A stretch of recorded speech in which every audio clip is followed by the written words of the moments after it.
마태복음 8장 5절로 13절. 예수께서 가버나움에 들어가시니 한 백부장이 나와 간구하여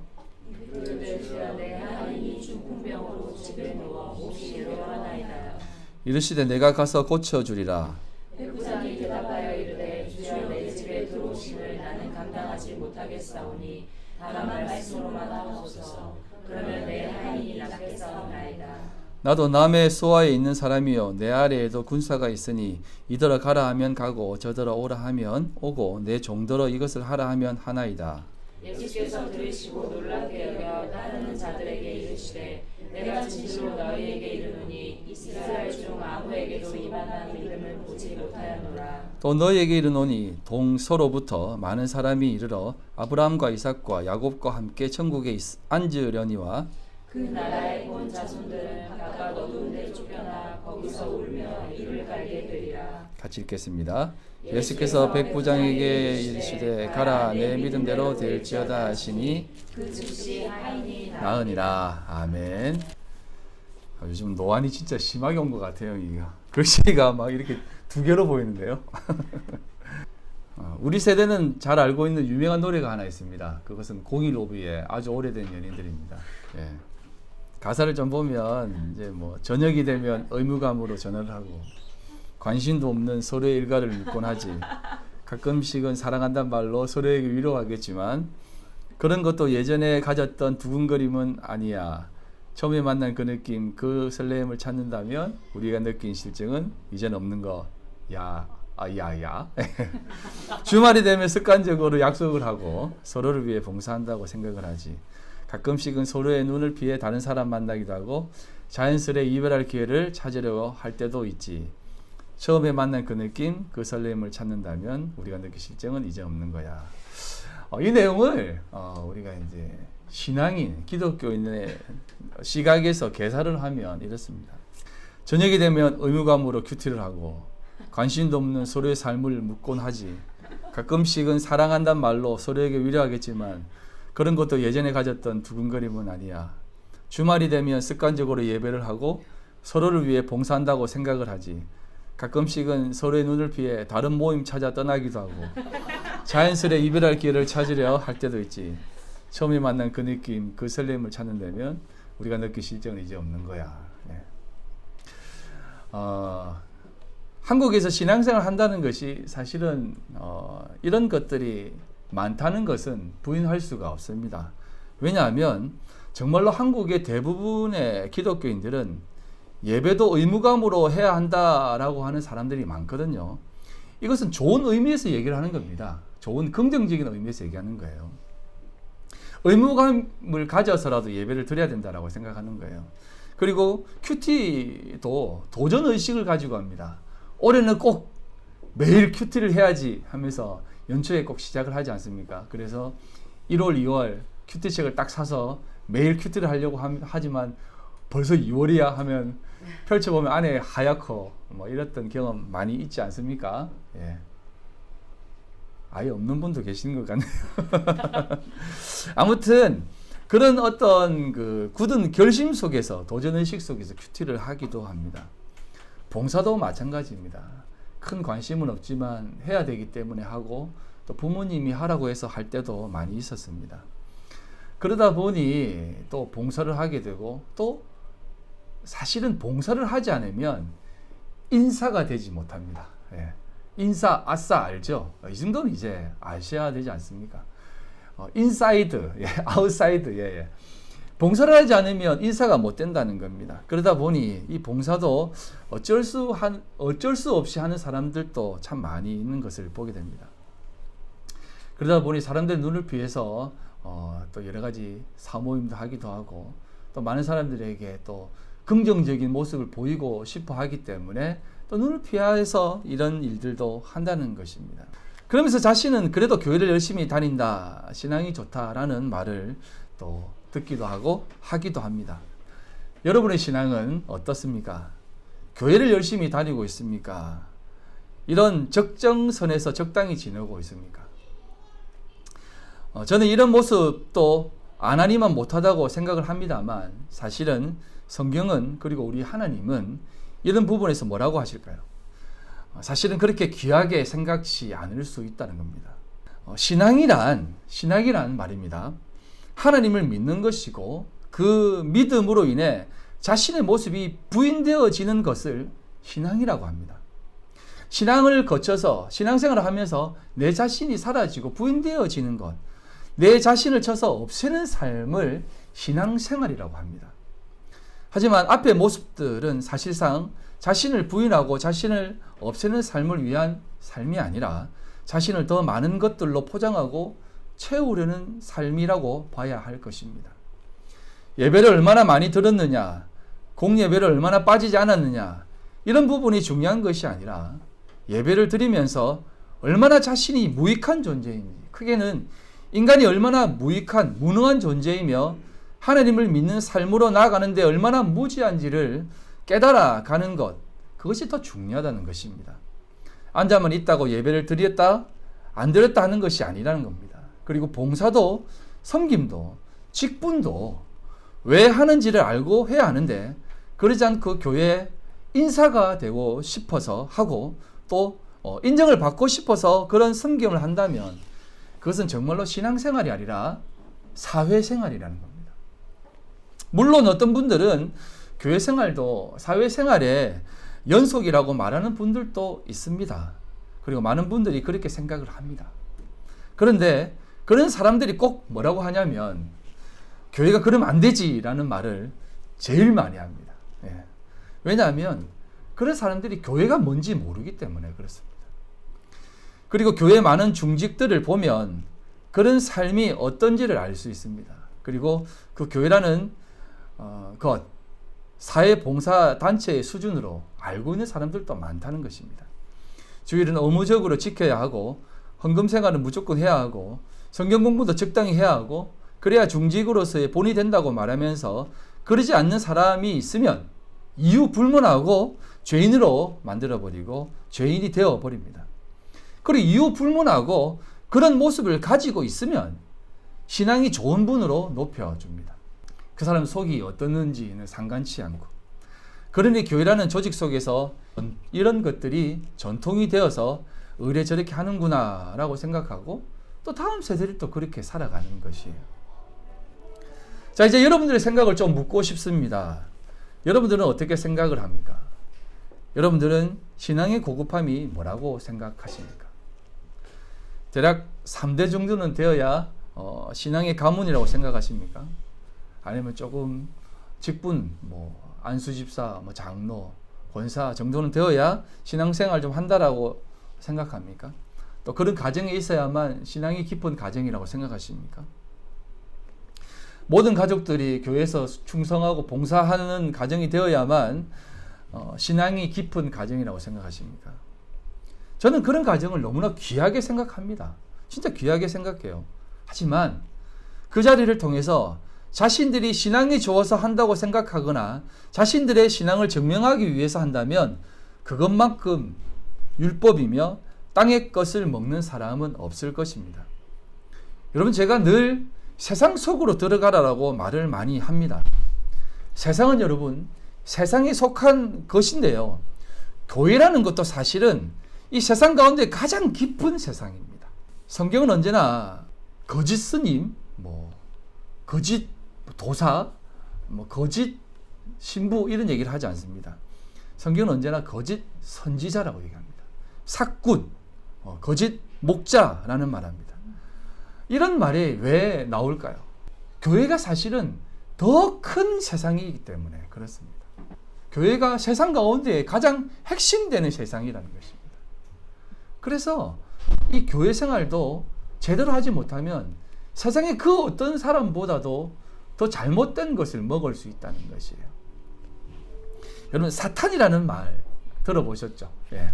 사탄이라는 말은 고유명사가 아닙니다. 그냥 명사입니다. 사탄이라는 말은 신과 테드와 눈이 합쳐진 건데요. 제가 이제 여러분들에게 말씀을 드렸지 않습니까?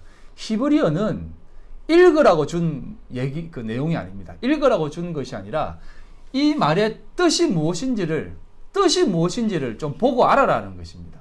그래서 한 글자 한 글자가 뜻을 가지고 있습니다. 이 신이라고 하는 이렇게 W처럼 생긴 것은 말씀, 말이라는 뜻이 담겨져 있습니다. 그리고 이 테드는요, 딱 보면 알지 않습니까? 뱀이 또아리를 들고 있는 듯한 표정입니다. 그래서 이 테드는 뱀을 뜻합니다. 여러분, 뱀이 나쁜 게 아니에요. 예. 그건 다음에 한번 더 설명드리겠습니다. 이 눈은 뭐냐면 뭐라고 해야 됩니까? 물고기, 신성함, 보상이라는 뜻이 담겨져 있는데요. 이 사탄이라는 말을 돌려보면 말을 뱀의 말로 만들어서 우리에게 던져준다라는 뜻입니다. 그래서 사탄을 거짓말하는 자, 대적자, 속이는 자라고 표현합니다. 그래서 여러분, 사탄은 이렇게 검은 날개를 달고 온다라든지, 이렇게 눈이 빨개가지고 침을 흘리면서 이렇게 온다든지 그런 개념이 아니에요. 사탄은 속이는 자입니다. 거짓 선지자가 사탄의 옷을 입고 오는 것이에요. 그래서 사탄은 누구나 다 될 수도 있습니다. 이 부분에 대해서는 제가 다음에 한번 더 설명을 깊이 할 수 있을 때 한 번 더 하겠지만, 대적자라고 하는 이 사탄은 언제나 다른 곳에 있지 않고 교회에 특히 많이 있습니다. 그래서 신앙생활을 한다는 이 모든 시간과 순간들 속에 사탄이 가장 역사하는 곳이 어디겠습니까? 사탄이 가장 역사하는 곳은 세상이 아니라 사실은 교회 공동체 안에 가장 크게 역사한다는 것입니다. 그래서 사탄이 무서운 것이에요. 신앙생활은 하나님을 알아가는 시간이며 자신의 무능함을 발견하는 시간인데, 그럼에도 불구하고 세상은, 그리고 사탄은 우리에게 늘 자신의 것을 더 채우게 만드는 모습을 가지게 합니다. 그래서 사탄은 무서운 것입니다. 신앙생활 하는 것도 모든 부분 속에서도 그렇게 생각되어진다는 것입니다. 제가 왜 이 얘기를 하냐면, 세상, 교회, 항상 사람들이 교회 안에 들어와야 된다라는 표현을 많이 합니다. 이거는요, 옳은 말입니다. 틀린 말은 아닙니다. 하지만 이 말의 의미를 알지 못하고 할 때에는 그것만큼 하나님의 그 뜻과 사단에게 속고 있는 경우는 없습니다. 왜냐하면 여러분, 하나님께서 세상을 다 만드셨어요. 하나님이 6일 동안 만드시고 7일째 쉬었다라고 하는, 안식하셨다라고 하는 그 말을 하시면서 7이라고 하는 숫자를 우리에게 던져주면서 세상을 다 만들면서 뭐라고 얘기합니까? 토부, 바보후라고 합니다. 보시기에 좋았다라고 얘기합니다. 하나님이 세상 모든 만물을 만들어 놓고 보시기에 좋았다라고 얘기합니다. 그렇다면 세상에 있는 모든 것은 속된 것이 아닙니다. 다 좋은 것이고 선한 것이에요. 그런데 우리는 자꾸, 사단은 우리에게 뭘 먹이냐면, 세상은 악한 것, 교회 생활과 교회 안은 선한 것, 이런 것을 먹이는 것입니다. 그게 선악과예요. 우리가 세상은 악이고 교회는 선이다라고 보는 이 시각부터 완전히 바꾸어야 됩니다.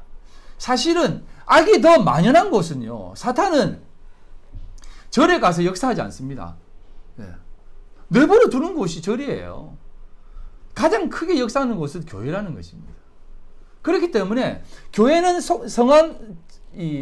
성이고 세상은 속이다라고 말하는 그런 부분들, 그런 생각들은 정말 하나님의 창조하심에 대한 부분을 너무 모르는 부분이에요. 시편 39편 말씀을 조금 보면서 다시 한번 얘기를 하도록 하겠습니다. 139편 1절로 10절. 여호와여, 주께서 나를 살펴보셨으므로 나를 아시나이다. 주께서 내가 앉고 일었음을 아시고 멀리서도 나의 생각을 밝게 아시오며 나의 모든 길과 내가 눕는 것을 살펴보셨으므로 나의 모든 행위를 익히 아시오니, 여호와여, 내 혀의 말을 알지 못하시는 것이 하나도 없으시니이다. 주께서 나의 앞뒤를 둘러사시고 내게 안수하셨나이다. 이 지식이 내게 너무 귀하니 높아서 내가 능히 미치지 못하나이다. 내가 주의 영을 떠나 어디로 가며 주의 앞에서 어디로 피하리까? 내가 하늘에 올라갈지라도 거기 계시며 소홀에 내 자리를 펼지라도 거기 계시나이다. 내가 새벽 날개를 치며 바다 끝에 가서 거주할지라도 거기서도 주의 손이 나를 인도하시며 주의 오른손이 나를 붙드시리이다. 여러분, 이 말씀은 어떤 의미가 있냐면, 동서남북 상하좌우 내가 어디를 가든지 어느 곳에 피하든지 어느 곳에 자리를 펼지라도 하나님은 그곳에 계시다는 것입니다. 자, 하나님이 계시다는 것은 그러니까 속된 것입니까? 아니에요. 선한 것이라는 것입니다. 거룩한 것이고 하나님의 나라라는 개념이에요. 다윗이 주의 영을 피해서, 주의 눈을 피해서, 주의 그 영을 피해서, 하나님을 피해서 어느 곳에 갈지라도 우리가 가끔 신앙을 한번 좀 떠나서 좀 방탕하게 살아봐야 되겠다라고 하지 않습니까? 여러분, 탕자가 떠나서 그렇게 방탕하는 기간에는 하나님이 그 사람을 팽개쳐 놓았습니까? 그게 아니라는 것이에요.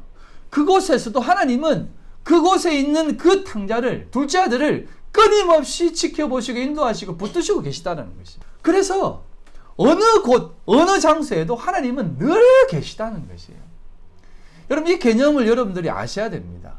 그래야만 우리가 세상을 바라보는 모든 시각도, 또 모든 마음도 더 깊어지고 넓어질 수 있는 것입니다. 오늘 우리 김영호 집사님이 기도하실 때도 세상 끝을, 바다를 바라보면서도, 세상 만물을 바라보면서도 하나님을 깨닫는 그런 모습들이 있게 해달라고 기도했지 않습니까? 저는 그런 기도를 들으면서 진짜 정말 우리 집사님의 신앙이 깊구나 라는 생각을 하게 되었습니다. 나중에 그 기도문을 좀 저에게 좀 주시면 좋겠습니다. 서울 사람은 참 이렇게 단어도 잘 쓰는 것 같아요. 저는 그런 단어를 잘 못 쓰거든요. 그래서 오히려 이게 참 좋은 것 같습니다. 아무튼 우리가 어느 곳에 있든지 어느 자리에 있든지 하나님은 편만히 계시다는 것입니다. 그래서 우리가 세상 속으로 들어간다, 세상에 거한다 라고 하는 것은 내가 세상 가운데 막 타락한다, 지 마음대로 살아간다는 것이 아니라 내가 비록 넘어져 있고 내가 비록 내가 왜 이래 살고 있지? 라고 하지 말라는 것이에요. 그 속에서도 하나님은 여전히 우리를 꼭 붙잡고 있고 함께 하신다라는 사실을 알라는 것입니다. 그래서 모든 순간, 모든 자리, 앉고 일어서 머리털 끝 하나를 세신 바 되신 하나님이 우리의 모든 것을 알고 계시고 돌보신다는 것입니다. 제가 왜 자꾸 이런 얘기를 하냐면 신앙 수준의 깊이와 넓이와 높이가 이런 부분에서 표면적으로 알면 안 된다는 것입니다. 하나님의 그 깊은 수준을 내 마음속에 담을 때 우리는 더 은혜를 바라볼 수 있고 또 구할 수 있고 찾을 수 있다는 것입니다. 그러지 않고 소위 말하는 신앙 생활에만 붙들려 살아가는, 소위 말하는, 여러분, 바리새인과 서기관들의 신앙은요, 예수님이 막 뭐라 해서 그렇지, 뭐라 하는 게 아니고 혼내서 그렇지, 그 바리새인과 서기관들은 굉장히 신앙이 고급했습니다. 여러분, 바리새인들은요 정말 철저한 율법주의, 하나님의 말씀을 지키려고 하고 하나님의 말씀 가운데에서 정말 열심히 살려고 하는 사람들이었습니다. 뒤에 한번 다음에 좀 얘기하겠지만 바리새인들의 그 삶이 생활 면에서는 우리보다 더 훨씬 뛰어납니다. 그래서 그들을 그렇게 단순히 욕하면 안 돼요. 그들이 욕하는 이유를 알고 욕해야 됩니다. 그러지 않고 욕하면 우리 또한 똑같은 바리새인이나 마찬가지입니다. 그래서 우리에게 주어진 모든 삶의 자리와 그 모든 모습들은 사실상 하나님께서 우리에게 허락되어지고 허락하신 자리라는 것을 꼭 기억하셔야 된다는 것입니다. 그래서 지난주에도 제가 말씀을 드렸지 않습니까? 빛이 아닐 수가 있고 어두움이 아닐 수 있다는 것입니다. 어떤 사람에게는 이것이 빛이 될 수 있고 어떤 사람에게는 이 어두움이 그 어두움을 통해서 빛을 발견할 수 있는 계기가 될 수 있다는 것입니다. 그렇기 때문에 세상의 그 모든 것들을 하나님의 시선으로 바라보게 되면 그 모든 시선은 하나님께서 우리에게 허락하신 삶의 현장이라는 것을 깨달을 수 있는 것이에요. 그것을 깨달아. 여전히 내가 더 몰랐구나.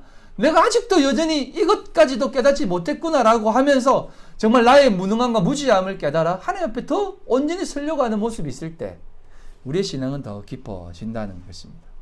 여러분의 가족도 마찬가지입니다.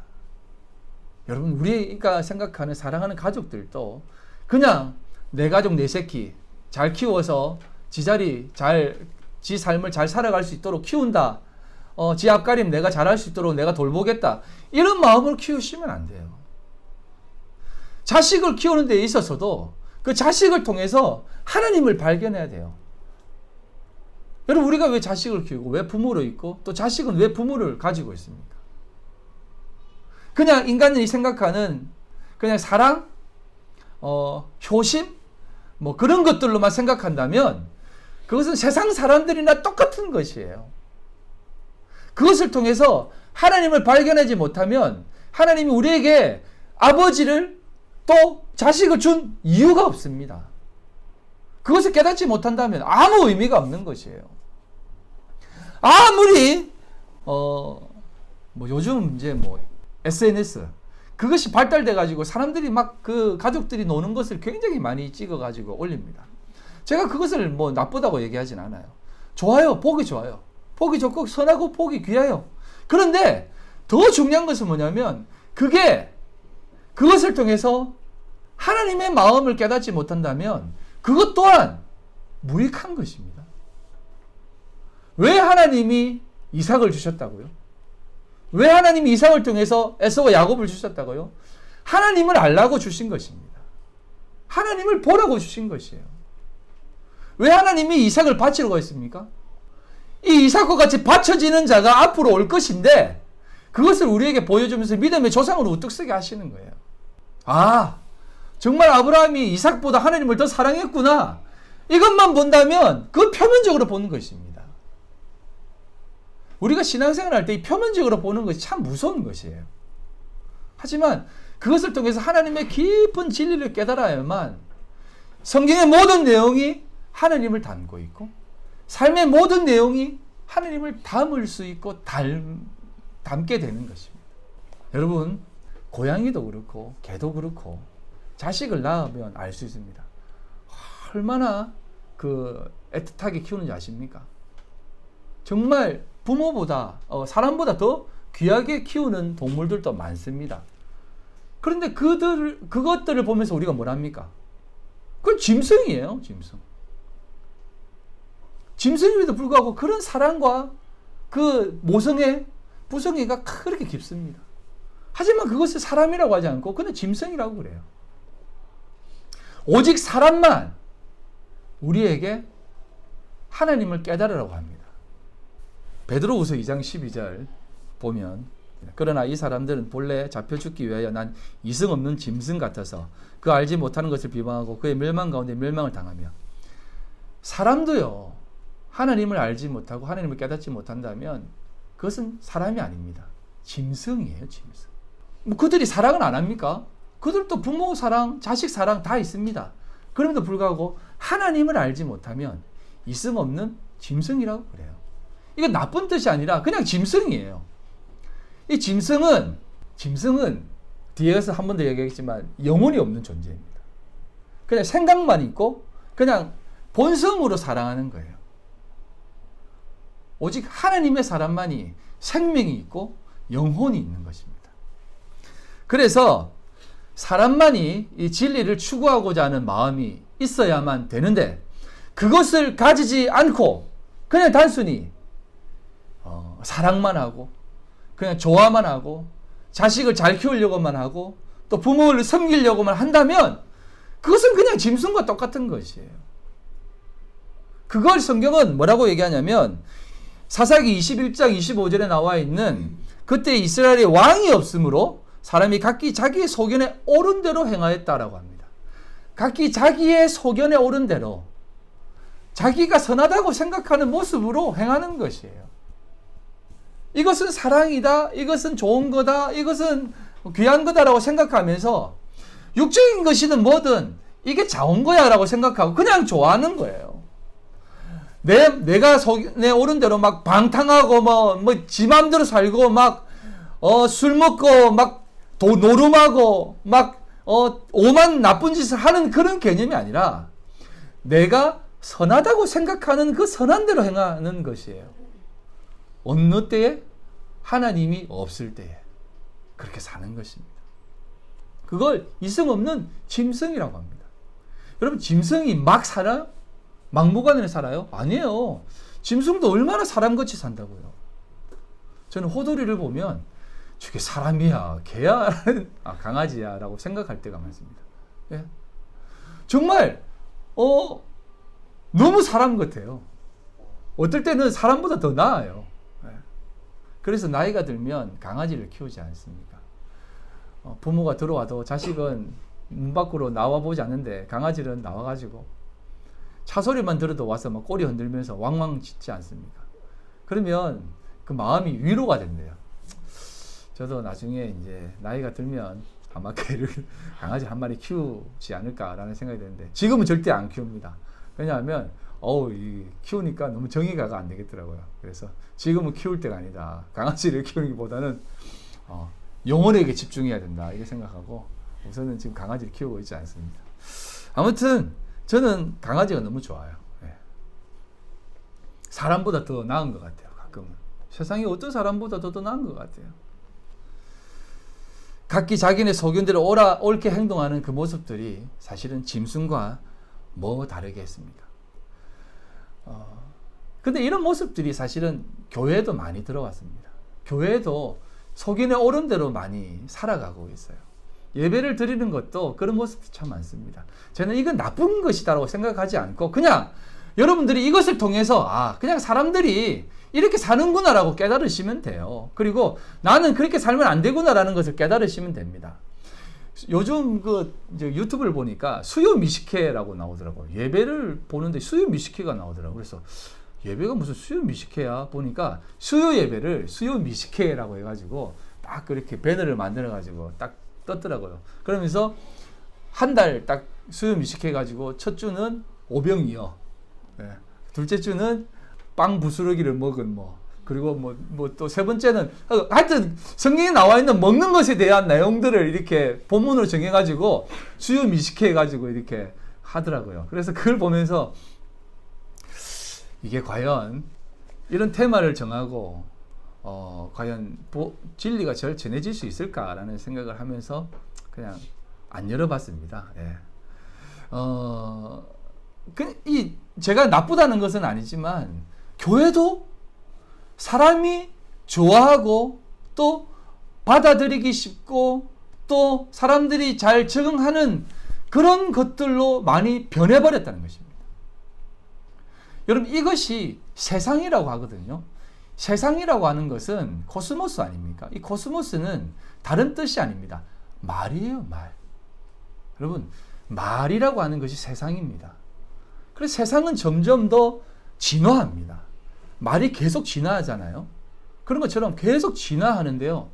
이것을 사회적 진화론이라고 해가지고 나쁘게 얘기하지 않습니다. 좋게 변한다는 것이에요. 그냥 좋은 모습으로 바뀌는 것을 사회적 진화론이라고 그래요. 사람들은 교회도 컨텐츠에 맞게 변화되어져야 된다고 생각하면서 이것을 그냥 다 받아들여지고 있어요. 그러면 여러분 한번 생각해 보세요. 제가 첫 번째 얘기할 때 신앙생활은 내 자신을 죽이는 작업을 해야 된다고 했지 않습니까? 그런데 이런 것들이 자꾸 내 소견에 옳은 대로 자꾸 들어와 버리면 우리 자신이 비워질까요? 우리 자신이 더 채워질까요? 저는 그게 염려되어서 여러분들에게 말씀을 드리는 겁니다. 신앙생활이라는 것은 이 땅에서의 삶이 거부되어지고 이 땅에서의 삶이 정말 가치 없구나. 이 땅의 삶은 정말 무익하구나 라는 것을 깨달아가는 삶이 되어야만 되는데 자꾸 교회도 역시 세상은 역시 이 세상은 살만한 것이야. 교회도 이렇게 하면 이 세상 가운데서 잘 적응할 수 있어. 많은 사람들에게 다가갈 수 있어 라고 하는 이름 하에서 우리가 보여져야 되고 비워져야 되고 어떻게 보면 제가 극단적인 말이지만 세상에서 배척 당해야만 되는데도 불구하고 더 세상의 모습으로 바뀌려고 하는 것이에요. 그럼 이게 사실은 사단이 우리에게 속이는 것입니다. 신앙생활이란 어떤 것이겠습니까? 저는 그것이 잘못됐다라고 말하는 거 아닙니다. 저도 그것이 나쁘다라고 얘기하는 것이 아니에요. 그것을 통해서 그 모든 상황을 통해서 한순간 한순간 그 순간 속에서 하나님을 느끼고 발견하고 구하는 삶이 되어야 된다는 것이에요. 그러지 않고 그냥 아무 생각 없이 내 소견에 오른 대로 이게 좋구나 저기 갔다가 저게 좋구나 저기 갔다가 이것이 되어져 버리면 그것은 올바른 하나님의 사람이 안 될 수 있다는 것을 여러분들에게 숙지시키고 싶은 것입니다.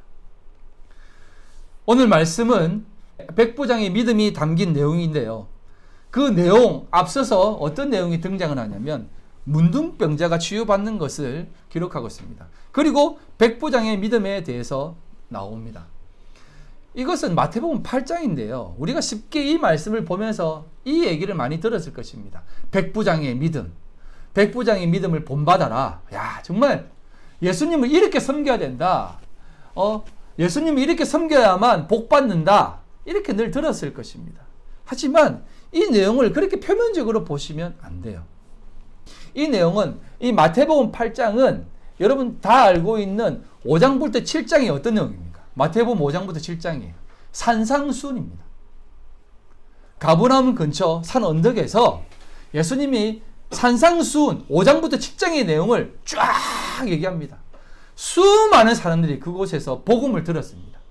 예수님의 말씀을 듣고 뭐라고 했냐면, 와, 예수님의 가르침 너무 기이하다, 놀랍다, 어떻게 저런 말씀을 하실 수가 있는지, 그 어떤 사람들보다 그 가르침은 귀하고 다르다라고 얘기합니다. 그래서 산으로 내려옵니다. 수많은 사람들이 따라 내려왔어요. 그런데 이 8장을 딱 시작하면서 뭐라고 나와 있냐면, 가장 첫 번째 그분 앞에 무릎 꿇는 사람이 누구냐면 나병 환자예요. 문둥병자입니다. 그 다음에 나오는 사람이 누군지 아세요? 이방인입니다. 백부장 이방인이에요. 그 다음 치유받는 사람이 누군지 아세요? 장모입니다. 베드로의 장모. 10번 걸려가지고 저 구석에 깡깡 앓고 있는 장모입니다. 그 다음 치유받는 사람이 누군지 아세요? 귀신 들린 자입니다. 한번 보세요. 산상수훈을 할 때 수많은 유대인들이 바리새인과 서기관들도 있었을 것입니다. 바리새인과 서기관은 유대인 중에 한 계파입니다. 신앙생활을 정말 잘하는 종교 지도자들이에요. 그들도 다 들었을 것입니다. 그런데 한 사람도 놀라기만 하지. 야, 진짜 귀하네, 좋네, 정말 말씀 잘 전하시네 라고 말하고 한마디도 그 사람 앞, 그 예수님 앞에 나오지 않았다는 것이. 8장에 딱 시작하면서 가장 먼저 무릎 꿇었던 사람은 나병 환자입니다. 여러분, 나병 환자는요, 어떤 사람이냐면 부정한 병에 걸린 사람입니다. 문둥병이 걸리면 성 밖에 서서 막 거닐 수밖에 없어요. 그 성 밖에밖에 못 삽니다. 그리고 유대인들이 오잖아요. 그러면 어떻게 해야 되는지 아세요? 부정하다, 부정하다, 부정하다 이렇게 해야 됩니다. 왜? 근처에 가면 안 되기 때문에. 저기 나병 환자구나 하면서 저 멀리 떨어져 갔습니다. 사람들이 오면 부정, 부정, 부정 이렇게 해야 됩니다. 그래야만 되는 사람이었습니다. 그런 사람이 예수님 앞에 무릎 꿇고 와서 엎드려서 예수님만이 나의 병을 낫게 하실 수 있습니다. 하실 수 있으면 제발 좀 낫게 해주세요 라고 얘기합니다. 그때 예수님이 어떻게 하시는지 아십니까? 이렇게 얘기합니다. 예수께서 손을 내밀어 그에게 대시며 이르시되 라고 얘기합니다. 부정하다, 부정하다라고 하는 그 유대인, 그 문둥병자에게 예수님은 손을 내밀어서 그에게 손을 딱 대시면서 얘기하시는 거예요. 문둥병보다 못한 너희들 좀 봐라. 나를 하나님의 아들로 생각하느냐? 하나님으로 생각하느냐? 아니면 그냥 선생으로 생각하느냐? 그 문둥병자를 손을 대시면서 치유케 하시는 것입니다. 제사장이 가서 정한 예물을 드리고 정결함을 증명받아라. 그리고 등장하는 것이 백부장입니다. 이방인입니다. 문둥병자도 부정하지만 이방인은 개취급 받은 사람입니다. 그 사람이 백부장이든 뭐 천부장이든 만부장이든 그냥 유대인이에요. 유대인들에게 이방인은 그냥 개예요, 개. 예. 그 사람이 예수님께 와가지고 이렇게 얘기하는 것입니다. 제 하인이 병들었습니다. 낫게 해주십시오. 그 예수님이 얘기하는 겁니다. 모르시고 물었겠어요? 그래, 가자, 낫게 해줄게. 이게 어떤 의미인지 아십니까? 이방인의 집에 들어가겠다는 것입니다. 유대인이 예수님이 이방인의 집으로 들어가 주겠다는 것이에요. 일부러 그런 것입니다. 바리새인 서기관들이 이방인들과 동석, 밥도 안 먹고 근처도 가지 않고 집에 들어갈 생각도 안 했습니다. 발에 먼지를 털어버린 사람들이었어요. 왜? 자신의 거룩함 때문에. 근데 예수님은 그래, 가자라고 합니다. 그때 이 백부장은 뭐라고 하냐면 유대인의 그 법을 알고 있었습니다. 그래서 백부장이 얘기하기를 아닙니다. 저에게도 수하가 있고 저에게도 종들어 오라 하면 오고 가라 하면 갑니다. 말씀만 해주십시오. 그러면 저의 종이 저의 하인이 낫겠습니다. 라고 했을 때 예수님이 뭐라고 하냐면 이 백부장과 같은 믿음을 좀 보아라 라고 얘기합니다. 그러면서 뭐라고 얘기하냐면 이렇게 말씀합니다. 또 너희에게 이르시되 동서로부터 많은 사람이 이르러 아브라함과 이삭과 야곱과 함께 천국에 앉으려니와 그 나라의 본 자손들은 바깥 어두운 데 쫓겨나 거기서 울며 이를 갈게 되리라 라는 것입니다. 이를 갈게 된다는 것입니다. 유대인들은 임플란트 잘하고 가야 돼요. 예. 그것을 이를 빡빡 갈아야 되기 때문에. 예. 여러분 근데 이게 오늘날 우리에게도 하시고 있는 말씀이라는 것을 꼭 기억하셔야만 됩니다. 이스라엘 나라 그 본 자손들은 바깥 어두운 데 쫓겨나 이를 갈며 울게 된다는 것입니다. 여러분 조금만 더 여러분 설명드리자면 유대인들은요 정말 신앙생활 철저히 했습니다. 정말 경건하게 살았습니다. 다음 엔터 한번 주십시오. 이게 헤롯 성전인데요. 이제 BC 예수님 오시기 전 20년부터 AD 64년 약 그 84년 정도 성전을 건축했는데요. 아이러니한 것은 성전을 건축하고 6년 후에 AD 70년에 그 티토스가 와가지고 성전을 무너뜨려 버립니다. 네. 왜? 그러니까 이 성전을 중심으로 열심당원 있지 않습니까? 옛날 베드로의 그 열심당원들이 성전을 중심으로 모여가지고 역무를 항상 꾀했거든요. 그래서 무너뜨려 버립니다. 아무튼 성전이 이래 오랜 시간 동안 건축하는데요. 성경에는 이제 그 46년 동안 성전을 건축했다라고 나오는데요. 여기 보면 성전을 이 중간에 있는 이 터가 이절의 성전입니다. 성전이요 높이가 거의 한 그 100규빗인데요. 100규빗은 한 규빗이 요만큼 요 손끝부터 요까지가 한 규빗이에요. 그 대략 50에서 60cm입니다. 그럼 100규빗은 높이가 한 50에서 60m입니다. 그래서 이제 아파트 10층 높이라고 얘기하는데 그 당시 건축물 중에 가로보다 세로가 높은 건물은 거의 없었어요. 네. 로마의 건축물도 가로가 넓었지 세로로는 잘 못 지었습니다. 이게 성전의 식양이거든요. 솔로몬 성전이 이렇게 건축했고 계속해서 이렇게 건축을 했거든요. 그래서 이 건축이 대단히 멋진 건축이었습니다. 예수님 제자들도 저 성전 한번 보십시오. 저 성전은 어떻게 되겠습니까? 라고 얘기합니다. 너무 멋지게 지었기 때문에. 근데 예수님이 성전 보면서 울었지 않습니까? 돌 위에 돌 하나도 남지 않을 것이다 라고 합니다. 여러분 이 성전 돌이 하나가 12m 되는 돌도 있었어요. 1000톤이 넘는 돌도 있었습니다. 굉장히 멋진 성전이었습니다. 그 윗부분, 이 부분에는 저기 황금으로 되어져 있었어요. 그래서 로마 황제가 예루살렘을 정복하고 성전을 딱 보고 너무 멋져가지고 어떻게 하냐면 저 성전 위에 나의 흉상을 좀 달아놓아라 라고 합니다. 그래서 그 병사 하나가 그 사절단이 그 흉상을 들고 6개월 동안 저 성전으로 갑니다. 예루살렘으로 가서 이걸 달려고 합니다. 근데 어떻게 했는지 아십니까? 수많은 유대인들, 특히 종교 지도자들, 바리새인과 서기관들 중심으로 저 성전 앞에 다 엎드립니다. 몇만 명이 엎드립니다. 그리고 뭐라고 하냐면 저기에 그걸 달려고 한다면 우리를 다 밟고 지나가십시오. 성전에 그런 부정한 것을 거룩하지 못한 것을 달 수가 없습니다. 그래서 다 밟고 지나가십시오라고 했던 것입니다. 그래서 이 사람이 왔다가 다시 6개월 동안 돌아갑니다. 돌아가서 왕에게 구합니다. 왕이시여, 달지 말라는데요. 이런 일이 있어서 못 답니다 하니까 황제가 뭐라고 하냐면, 야, 그 바리새인들 신앙이 정말 대단하구나. 달지 마라. 그래가 다시 돌아가가지고 안 달 거니까 걱정하지 말라고 다시 6개월 동안 돌아갔답니다. 여러분, 이런 사람들이 바리새인과 서기관들이었습니다. 아주 신앙이 좋은 사람들이었습니다. 근데 그런 사람임에도 불구하고 그런 그 어떤 신앙의 모습을 가졌을지라도 예수님이 복음을 전하고 예수님 오셔서 말씀을 전하는데 그 사람들은 아무도 예수님 앞에 무릎을 꿇지 않았다라는 것입니다. 오직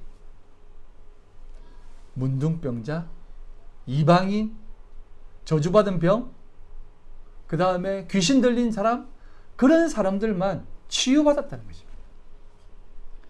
이사야 말씀처럼 그 연약함을 친히 감당했다는 것은 내가 그 연약한 존재가 되었다라는 개념이에요. 그래서 그렇게 예수님은 이 땅에 오셔서 그런 모습들을 보여주신 것입니다. 그런데 또 이 사람들은요, 그래 봐라, 예수님이 이렇게 소외된 자들을 돌보지 않았냐, 소외된 자들을 돌보는 것이 예수님이요, 소외된 자들이 곧 예수님이요, 예수님을 소외된 자를 돌보는 것이 신앙생활이다라고 해서 나온 게 해방신이고 민중신앙입니다.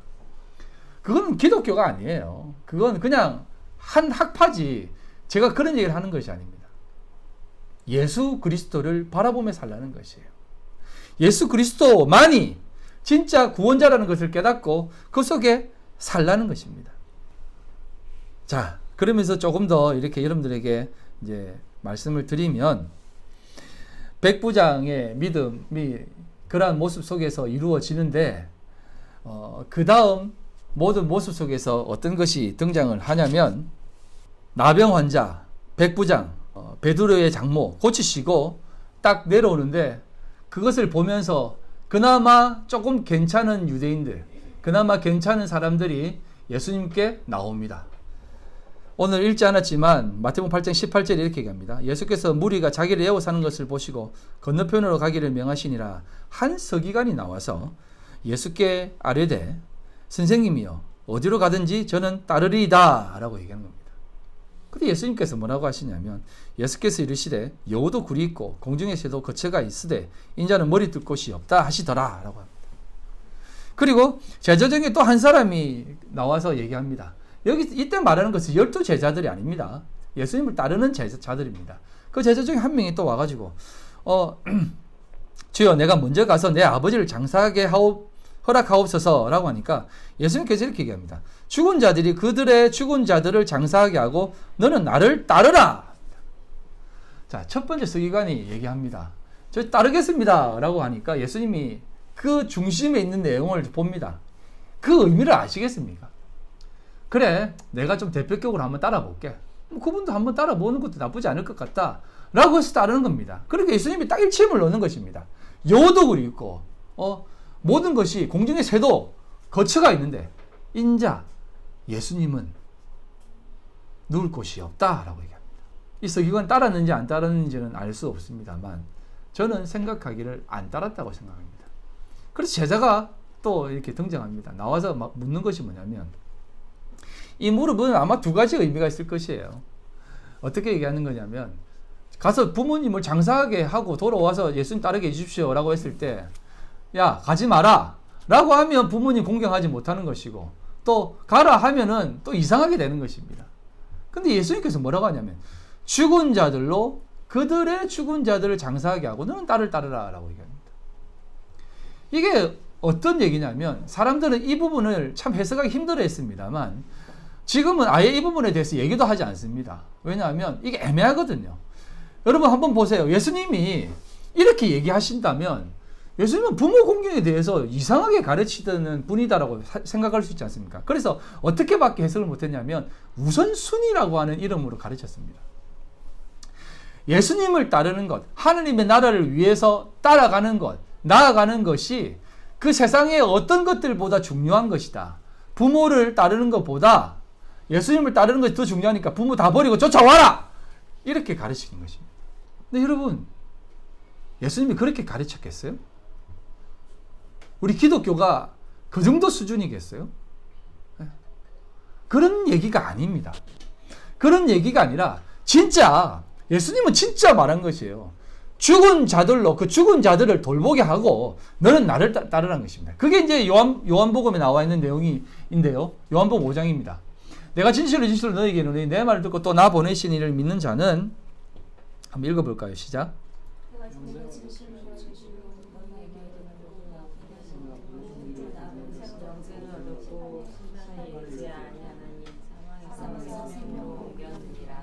진실로 너에게 이르노니 죽은 자들이 하나님의 아들의 음성을 들을 때가 오나니 곧 이때라 듣는 자는 살아나리라. 곧 이때라 듣는 자는 살아나니라 라고 얘기합니다. 자, 보십시오. 내 말을 듣고 내가 보내신 이를 믿는 자, 예수님을 믿는 자는 영생을 얻었다는 것입니다. 심판에 이르지 않는다고 합니다. 사망에서 생명을 옮겼다고 합니다. 여러분, 이게 뭐냐면 앞에서 얘기했듯이 하나님을 믿지 않는 사람들은 짐승과 똑같은 존재라는 것입니다. 나쁘다는 개념이 아닙니다. 그냥 짐승, 육체라는 것입니다. 네펫입니다. 네펫이라는 것은 그냥 육체, 그냥 살아있는 그 기식이 있는 존재를, 동물, 생물을 네펫이라고 합니다. 그냥 하이 네펫이 하야. 하이 네펫이가 되면, 하이가 보면 생영이 됩니다. 이 하이가 붙어야만 이 사람이 영혼이 들어간 존재인데, 하나님을 믿을 때에 살아있는 자가 된다는 것입니다. 마찬가지예요. 이때라는 것입니다. 예수님이 여러분들에게 없으면 여러분들도 똑같이 그냥 짐승이에요. 내 안에 예수님이 없으면 우리도 그냥 똑같은 기식 있는 육체입니다. 생각과 이성과 사고가 있는 그냥 동물이에요. 하지만 하나님을 믿을 때 우리는 참된 영혼이 있는, 생명이 있는 존재가 되는 것이에요. 그래서 성경은 믿지 않는 자들을 향해서 그냥 죽은 자와 같다라고 얘기하지 않습니까? 안 죽었는데도 불구하고 죽은 자와 같다라는 겁니다. 그렇지 우리는 죽었어도 우리는 죽었다라고 얘기하지 않아요. 살아있는 자다라고 얘기하는 것이에요. 그래서 여러분, 우리가 하이 네펫이라고 하는 이 말은 보십시오. 내 말을 듣고 또 나 보내신 이를 믿는 자는 영생을 얻었고 심판에 이르지 않으니 사망에서 생명을 옮겼다. 이게 지난주에 얘기했던 부활의 삶인 것이에요. 우리는 이제 죽지 않는 하나님의 생명이 소유된 자입니다. 그래서 진실로 퍼펙트 트루입니다. 이거는 확실한 진실인데, 진실로 너희에게 이르노니 죽은 자들이 하나님 음성을 들을 때가 오나니 곧 이때라. 듣는 자는 살아나리라. 죽은 자들은 죽은 자들로 그렇게 죽게 내버려 두고 너는 와서 살아나라는 것입니다. 그리고 그들도 내 말을 듣게 되면 죽는 것이 아니다, 살아나는 것이다라는 것입니다. 죽는 게 뭔지 모르겠느냐라는 것을 우리에게 가르쳐 주시는 것이에요. 부모 버리고 나를 쫓아라는 것이 아니라 그런 개념으로, 그런 표면적인 것으로 보지 말고 내가 다 살려주고 일으킬 테니까 걱정하지 말고 나를 믿고 따라와라는 것입니다. 이게 예수를 믿는 하나님의 백성들의 삶의 모습이라는 것입니다. 예수님께서 이 수많은 것들을 동원해서 여러분들에게 지금도 말씀해 주시고 계시는 것입니다. 왜요? 살아나라고, 하나님을 느끼라고, 하나님을 보라고, 하나님을 깨달으라고 이렇게 얘기하는 것입니다. 저의 삶도 마찬가지예요. 저의 삶도 삶의 모든 한자락 속에서 이 모든 순간이 하나님을 느끼는 삶이 돼야지, 그러지 않으면 헛것이 되는 것입니다. 제가 이제 진짜 가고 싶은 곳이 있습니다. 그게 어디냐면 곤명에 있는 그 운남성의 저 위쪽인 그 더친이라는 곳입니다. 더친이 어디냐면 그 곤명에 가서, 곤명에서 이제 1박 2일 정도 버스 타고 가는 곳입니다. 어디냐면 지도를 보면 여러분 아실 겁니다. 지금 지도는 없는데 운남성 이래 있으면, 당 모양처럼 있으면 이렇게 쭉 치고 올라가는 겁니다. 그러니까 이제 딸이, 리장, 샹글릴라, 그 다음에 더 올라가면 끝쪽이 더치네라는 곳입니다. 제가 이제 그쪽에 가려고 이제 좀 많이 준비를 해서 이제 많이 왔다 갔다 왕래했는데, 가면은 약 한 10일 정도 갔다 옵니다. 그런데 갔다 오고 나면 거의 한 달 이상을 제 몸이 아닙니다. 그래서 내가 건강한 몸이 아니구나 라는 것을 알고 참 괴로워했던 적이 있습니다. 그런데 가면 너무 좋아요. 그곳을 지나가면서 버스 타고 가는 그 길이 진짜 험하거든요. 정말 고되고 그 허리도 아프고 힘들어요. 고산 지역이기 때문에 힘든데도 불구하고 그곳을 가면 하나님을 너무 이렇게 느낄 수 있습니다. 하나님의 그 임재하심이 너무 느껴져요. 그리고 그쪽 지역 사람들을 만나서 이렇게 안 되는 복음을 전하고 안 되는 몸짓으로 복음을 전하면 그렇게 은혜가 됩니다. 그들이 쌓아놓은 그 우상들을 바로 라마 불교를 믿거든요. 그것을 이렇게 보면서 기도하고 이러면 하나님의 그 은혜가 제 마음속에 너무 크게 자리합니다. 물론 이제 그곳에서의 삶이 그곳이나 이곳이나 하나님이 함께 하시는 것은 동일하구나는 것을 깨닫고, 물론 거기에 이제 더 이상 갈 필요 없다라고 생각하는 그 수준이 되었기 때문에 갈 필요 없고 안 가도 된다라고 생각하고, 이곳에서 복음을 전하는 것도 하나님이 너무 기뻐하시는 것이라는 것을 알기 때문에 안 가지만, 그곳에서의 어떤 경험은 저에게 있어서 잊지 못할 경험이고 잊지 못할 하나님의 은혜를 경험한 자리입니다. 그런데 만약 그 경험이 나는 그런 곳에서 복음을 전했습니다, 나는 그런 곳도 갔다 왔습니다, 여러분들은 뭐합니까? 그런 것도 안 가고 여러분들 뭐 지금 이렇게 안일하게 살 것입니까? 여러분 지금 배부로 등 따시죠? 그곳에는 얼마나 많은 사람들이 굶주리고 사는지 아세요? 빨리 여러분 헌신하세요. 이렇게 되는 순간 그것은 뱀으로 먹어버리는 겁니다. 사탄으로 먹어버리는 것입니다. 하지만 여러분들의 삶의 모든 자리, 그곳이든 어디든 그곳에서 하나님의 그 은혜를 경험하고 내 자신이 부인되어지고 내 자신의 나약함을 깨달아지는 자리라면 그곳이 어디든 하나님의 은혜가 되어지는 자리라는 것입니다. 그게 백부장이 우리에게 보여준 믿음. 종들어 가라면 가고 종들어 오라면 옵니다. 나에게 말씀만 하십시오. 나는 주님의 종입니다. 라는 것입니다. 나병 환자, 문둥병, 그 사람들이 신앙생활, 제사 한번 들어봤겠습니까? 예배 참석했겠습니까? 무슨 11주 생활 해봤겠습니까? 무슨 기도 생활 해봤겠습니까? 아무것도 안 해보았을 것이에요. 그럼에도 불구하고 그들은 자신의 그 자리에서 하나님을 경험하고 하나님을 만나려고 애를 썼습니다. 예수님이 지나가기만을 고대하며 학수고대하며 자신의 자리에서 고름 질질 흘리고 이방인이라고 손가락질 받으면서도 불구하고 눈치 보면서, 여러분 백부장이면 지도자예요. 아마 하인이 복음을 전했지 않았겠습니까? 그 복음을 들었음에도 불구하고 티는 내지 못하는 자리가 백부장의 자리입니다. 그러면서도 얼마나 몰래 신앙생활을 했겠습니까? 몰래 그거 했다가는 괜히 올라가다가 너 기독교야? 너 진급 못해? 라고 하는 그런 지경까지 경험할 수 있기 때문에 얼마나 눈치 보며 생활했겠습니까? 그럼에도 불구하고 주님이 왔을 때, 그분 앞에 무릎 꿇었을 때, 그동안의 그 어떤 행적들을 하나도 보지 않고 이 믿음이 진짜 믿음이다라고 말씀하시고 그들에게 은혜를 확 베풀어 버리지, 과부의 두렵돈을 기뻐하시는 주님의 모습이 아니겠습니까? 사랑하는 성도 여러분, 우리가 이 땅을 살아가면서 정말 경험해야 되고 찾아야 될 것은 뭐냐면, 내가 신앙생활을 잘하고 있구나 못하고 있구나가 아니라 내가 하나님 없이는 살 수 없는 존재구나라는 것을 더 많이 경험하시고 더 많이 알아가시길 바랍니다. 그래야만 여러분들에게 주어진 이 순간과 이 시간이 가장 복된 시간입니다. 제가 말씀을 드렸지 않습니까? 코로나든 여러분들에게 주는 모든 고난이든 이 경험을 하면서 한번 보세요. 코로나 아무리 와봐라, 우리 교인들은 똘똘 뭉쳐서 이겨내겠다 라고 하면 그 꽝이에요.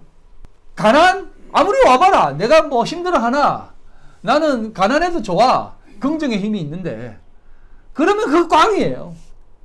내 힘으로 할 수 없군요. 내 힘으로 하나님 앞에 설 수 없군요. 하나님 없이는 내가 그 어떤 것도 설 수 없군요. 아무리 힘이 있고 아무리 권력을 가져도 하나님 없이는 전부 다 무로 돌아갈 수밖에 없군요.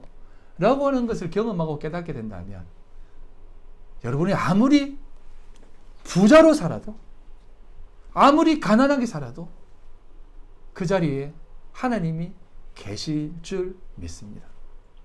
오늘 여기까지만 하겠습니다. 여러분 꼭 기억하십시오.